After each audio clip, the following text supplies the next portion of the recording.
Hi guys, this is Leah from Mom Yesh, and today I have a tutorial on how to use my new templates that utilize dynamic shading. Basically all that means is I've taken the time with these templates to create shadows that would make your layout appear more realistic. It's fun to play around with. It can be a bit time consuming when creating these layouts, but it's a lot of fun. I find it to be a lot of fun. So let's just get right into it. Here's the template, and just like with any other template, it's pretty straightforward in effect of you have all of your layers named. We have background, splatter. The difference here is that you have like paper, but underneath it the shadow is its own layer, and then above that you have overlay, which is also its own layer. The overlay and the shadow being the lighting effects for these individual layers. So. And you'll see here photo. The fresh one actually has two shadows going on. I didn't want to merge them together because I liked the effect that it was creating. But if you don't, you can always turn one off or the other one on. Just really want you what. Actually, the word art itself is an element that's kind of just included into your into the downloads. That's a lot of fun. Okay, so as I was saying, each one of these layers has a lighting, like the overlay effect, and then it has the shadow effect. For example, we'll take these little tabs up here. You can see here that each one, again, has its own shadow right here. So I'm going to turn that off so you can see, and its own shading or overlay. So that's without, with, just like that. All right, and what I've done is I've linked these layers together, so if you did move them around, these are going to stay together. So let's say you wanted to move it over here, like on this part of the layout, you know, play around with it a little bit. You could do that, and then these layers are going to stay together to cause the least amount of frustration possible when trying to do these things. All right. So that's key. So what do? Well, depending on how you do your layouts, you may open up the papers that you want to use. I drag and drop from an open folder like I have my papers here. I'm just going to drag them into where I want them at. So just going to do that quickly. I think I want the background to remain a solid color, or maybe a tone on tone. I have like a star paper that I think might be cute, especially because we have stars here. So I'm just going to do that. So again, that's just the background. No big there.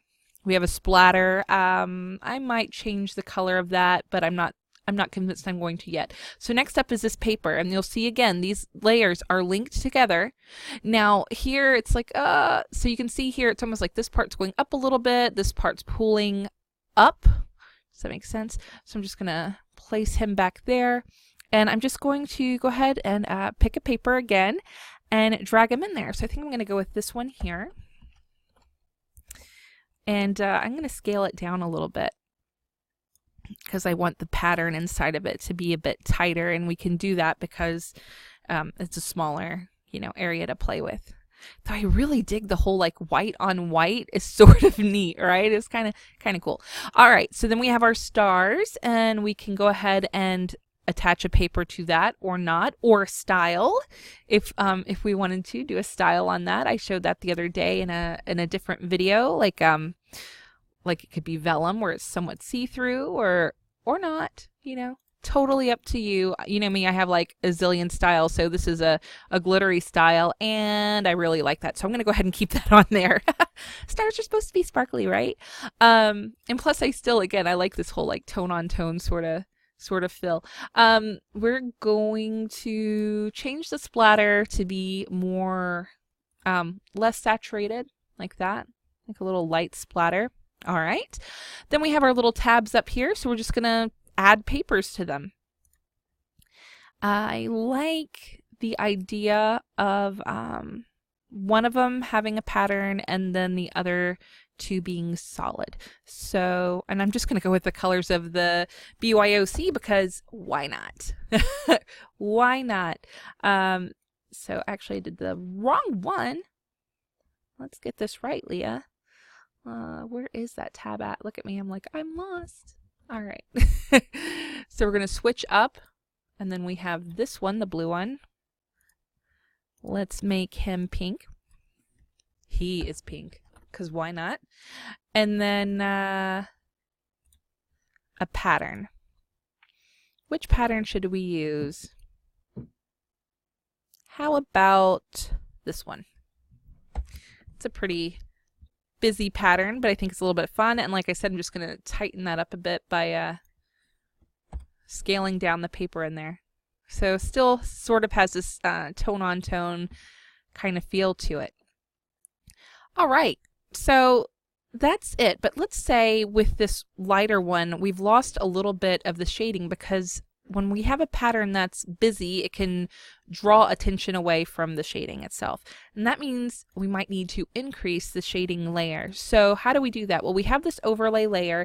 Right now it's set at linear light and it's at 15%. So what I can do is I can just increase, and you can see there that it significantly changed that, and you can really tell, hey, this is supposed to have some for real shading going on there. You can also do the same thing with the shadows. Like if you feel like the shadow isn't quite enough, this one is set at 100%. So if it's at 100% and it's still not enough, just duplicate that layer. And from there, you can turn down the opacity or the fill, depending on what you prefer.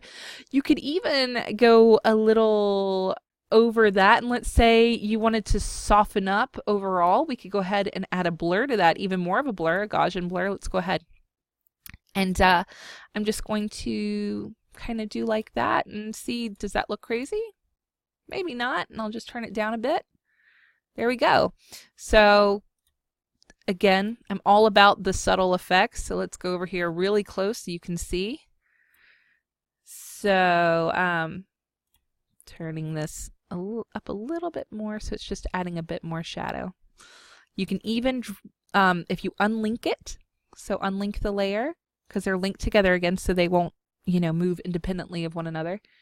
You can just sort of move him around until he's where maybe you think he looks better, like over there. Yeah, I dig it. All right.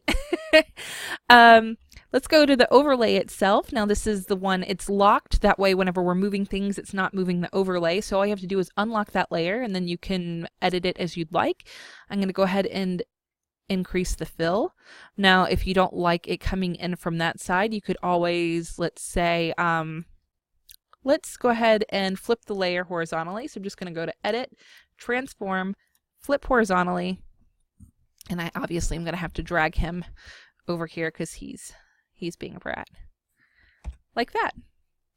So, yeah, this is nothing to be afraid of. Nothing to be afraid of. They're just, again, it's the same layers. You can add your own elements, everything as you normally would. All you need to do is sort of pay a little bit more attention to the lighting layers and the shadow layers, and you're going to notice they're linked together, and that's a good way to kind of keep an eye on them. So that is it for this. I'm going to show you one little trick with the word art here. So this is in white. Let's say you want it to be a different color. You can always go ahead and do a color overlay. What I would do with this, or you can even clip a paper to it. Let's do that. Let's go ahead and clip a paper to this. So since it's a light color element, what we can do is let's do pink because it's my favorite color. I'm just clipping that down there, Control-Alt-G, Control-G, depending on the program. But I want to be able to maintain that lighting, that shading that was there before, that depth. So we're just going to play with the blending modes of that paper. We could change it to multiply. You can see there we regain the shadow. Linear burn gives us even more, and whatnot. So yeah, there. So it's taking what's there and just doing a little more, a little extra. So that's it. Pretty easy squeezy. And I hope you guys really enjoy these. If you have any questions, let me know. Right now they're in PSD and TIFF, like TIFF format, just because the way these layers are with the light, the shadow, the blending modes, I really only feel confident in releasing them this way and not as PNG layers for now. So, yeah, that's it. I hope you guys have a great day. Bye-bye.